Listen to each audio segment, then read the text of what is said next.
Good afternoon, Aiken. My name is Michel'le Jackson, and I'm here to bring you the front page. In our first leading local story, Aiken Memorial Day Parade is this Saturday, and we have the First Ladies here in the studio to give us more background about the parade.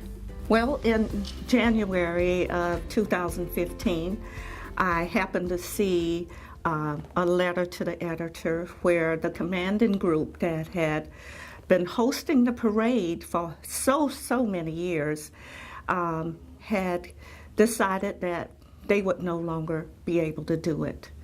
They had members that were sort of aging out, and it was becoming difficult to keep up with everything. So when I saw that letter, I was first of all disappointed, heartbroken, but I knew that this community is better than that we could relieve them of their duties, something they had worked for so many years that was actually a gift to this community, was about to end, and I knew we couldn't let that happen. And Jeannie read the letter and reached out to me. I did. That was my first contact with Gail. And when I read that letter, and I still have it to this day, and when I read that letter, I said to my husband, Ronnie, who is a veteran also, and we both met at Southern Bell, where we both worked at the time, until retirement. But anyway, he was a veteran also. And I read that, and I told him, I said, honey, we can't let this happen. So he said, well, do something about it. So I did. And I called Miss Gail, and I didn't really know you, did I? You didn't know me at all. And I told her, I said, you know, I read your letter, and I was just heartbroken. What can we do? And she said, well, let's get a committee together. And we did, and the rest is history. But here it is, this small group of people gathered together in March trying to make a parade happen in May. And boy, did it make it. I tell you what, I don't remember how many people were out there. I don't, you know, we don't ever really get an account of the crowd, but it was magnanimous. I can't believe it. I still see it in my dreams. It was. And, you know, we had a lot of entries that year, too. Now, this year, I think I've counted about 150. I think we are close to that. Yeah. We're close to that. And see, we went from, I think the last time the other group had the parade, I think they had about 30 or 40 entries, and they were all mostly military. We decided to make some changes. What we decided to do is do away with the entry fee, which at the time I think was $25. Okay. But we also realized that because it was Memorial Day weekend, a lot of people were going to the beach, and most of them leave either on a Friday or Saturday and are not in town. So we changed the day from that Monday, Memorial Day itself, to the Saturday before. But we also wanted to make sure that it was early enough in the morning for people that wanted to attend the parade and go to the beach later. They would be able to do that because the parade would already be over. And boy, did that make a difference. Yes, it did. Brilliant idea. To me, it's special that we've been able to do this for 5 years. That makes it extremely special to me.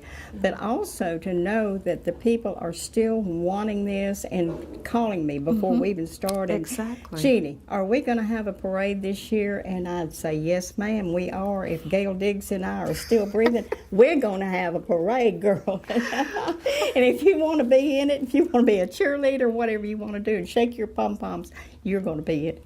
So that was one reason. And I think it will, as long as we're alive on the face of this earth, it's going to be here.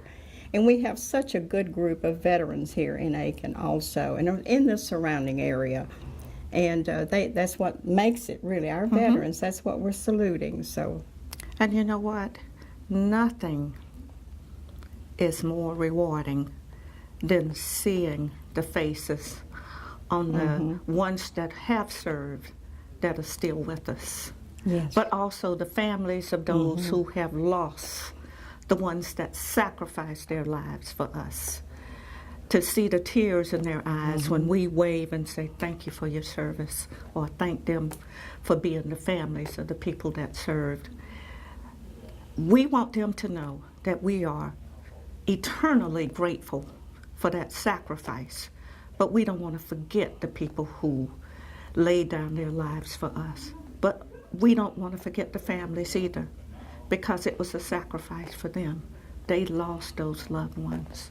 And for the ones that were able to come back home, we're thankful to them, and also the ones that are still serving. So to all the men and women who have served, still serving, we love them. And we want to make sure they know that this parade is a way for us to show them the love and the gratitude that we have for them and their families.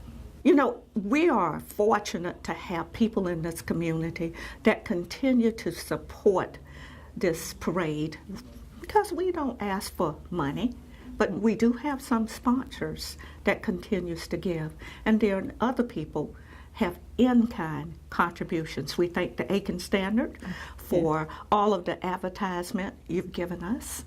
We also thank Rob Shellhouse, who provides the caisson, the riderless horse, and the hearse. Nothing is more touching for the people that attend the parade than to see the end of that parade and hear that music. Mm-hmm. Yeah. And absolutely, yes, absolutely. I agree. And see that horse with the uniform and the boots thrown across it. The riderless horse, that's just too much. I cry over that because I stay and watch the parade, you know. Every year. And this year we'll be in the front. Yeah, the reviewing stand or so whatever. We will be able to see it this year. We'll be able to see it. I always see the tail end of it. Right, me too. Mm-hmm. And don't forget, I love that part of it we too. have the helicopter on the flatbed this year the too. flyover with the helicopter. Helicopter on the flatbed. But also a flyover. We got a flyover Are we getting that this year? I know that was a possibility. Yeah, a possibility. But just come see. Yeah, that's right. Come see. Take our word, but show up in person in your red, white, and blue. Show your patriotism. Yes. That's all we ask. That's right. Come out and show your patriotism. Wear that red, white, and blue, and wear it proudly. We'll be back after a message from our friends at Crescent Automotive. Everyone's a welcome guest at Crescent Automotive. We're Aiken's Choice Award winner 4 years in a row. That probably has a lot to do with our low upfront windshield pricing and no additional processing fees. Remember, everybody drives Crescent. You should too. Welcome back. Graduation dates are underway. Private schools graduations are taking place Friday. Be sure to check out our education reporter Larry Wood's coverage. Honoring area high school athletes with a cowboy. Best of Prep Sports Awards and Banquet is on Friday, and general admission doors open at 7:30. This year's special guest is DeMarcus Lawrence. Tickets are still available online. Sunday Best. This week's Sunday Best feature is on Army veteran Jeannie Quattlebaum. She joined the Women's Army Auxiliary Corps during the Vietnam War era. Pick up your hard copy of Sunday's paper to read more about her journey serving our nation. To read more about these stories, please visit aikenstandard.com. My name is Michel'le Jackson, and I will see you next time on the front page.